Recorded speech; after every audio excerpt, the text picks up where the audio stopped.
There was once a young man named Zayan. From the outside, Zayan looked fine. He had a decent job, he had friends, he had dreams. But inside his mind, there was chaos. Every morning before his feet even touched the floor, his thoughts had already started attacking him. You're behind in life? You're not good enough? Others are doing better. What if you fail? His mind was loud, negative, uncontrolled. And the worst part? He believed every single thought. The invisible prison Zayan didn't realize something important. He thought his problems were outside him. He blamed his boss. He blamed his past.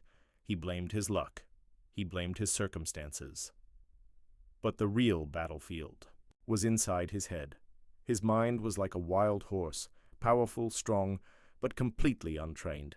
And when a horse is not trained, it throws the rider off. Zayan was being thrown off every single day. One small criticism would ruin his mood for hours. One mistake would make him doubt his entire future. One comparison on social media would destroy his confidence. His mind controlled him. He did not control his mind. The breaking point one evening, after a long, exhausting day, Zayan sat alone in his room. He replayed every small mistake he made that day. He imagined worst-case scenarios. He predicted failure. He felt anxiety rising. His heart was racing. Then suddenly he asked himself a simple question. Why am I suffering when nothing bad is happening right now? The room was quiet. There was no danger, no emergency. But inside his head, there was a storm. And for the first time, Zayan realized something powerful. The pain was not coming from reality. It was coming from his thoughts. That night changed everything. The discovery.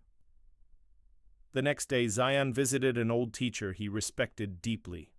He told him everything. My life is not bad, Zayan said. But my mind never stops. I am tired. The teacher smiled gently. He said, Your mind is a tool, but you are letting it become your master. Zayan frowned. How can I control something that never stops? The teacher replied. You don't stop the mind, you train it. He picked up a glass of water and held it out. If I hold this for 1 minute, it's light. If I hold it for 1 hour, it hurts. If I hold it all day, it becomes unbearable. The weight doesn't change. The holding does. Your thoughts are the same. You keep holding them. That sentence hit Zayan deeply. Step 1. Awareness. The teacher gave Zayan a simple practice. For the next 7 days, don't try to change your thoughts. Just observe them. That sounded strange, but Zayan tried. On day 1, he noticed something shocking. His mind was constantly talking, while brushing his teeth, while driving, while working, while eating. It never stopped. Most of the thoughts were negative, fear-based, critical. He had been living inside this noise for years, without questioning it. For the first time he realized, I am not my thoughts. I am the one observing them. That small shift was powerful. The voice inside, as days passed, Zayan started separating himself from the voice in his head. When a thought came, You're not smart enough. Instead of believing it instantly, he asked, Is this a fact, or just a thought? Sometimes the answer surprised him. It was just a thought, and thoughts are not facts. That realization weakened the power of his negativity. The second lesson. Attention is power. After a week, Zayan returned to his teacher. I see my thoughts now, he said, but they still come. The teacher nodded. Thoughts are like visitors. You cannot stop them from knocking, but you can decide whether to invite them in. Then he added, Where your attention goes, energy flows. If you keep focusing on fear, fear grows. If you focus on gratitude, gratitude grows. Zayan decided to test this. Every time his mind went to worst-case scenarios, he gently shifted it, not by force, not by anger, but by choice. When his mind said, You will fail, he replied calmly, Maybe, but I will learn. When his mind said, Others are ahead, he replied. Everyone has a different timeline. Slowly, the storm began to calm. The power of mental discipline. Controlling the mind is not about suppression, it is about discipline.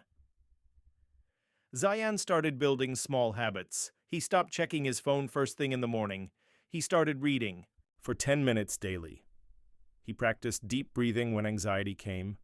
He limited negative conversations. At first, it was hard. His old patterns pulled him back, but he reminded himself. A strong mind is built daily. Just like muscles, you don't get fit in one workout. You train consistently, and slowly, the mind becomes stronger. The turning point months passed. One day, something unexpected happened. Zayan made a major mistake at work. The old Zayan would have panicked, overthought, lost sleep, but this time something was different. His mind started to spiral, but he noticed it immediately. He paused. He took a deep breath. He asked himself, "What is in my control right now?" The answer was simple. Fix what he could. Learn from what he couldn't. No drama, no self-hate, just action. And for the first time he felt powerful, not because life was perfect, but because his mind was stable.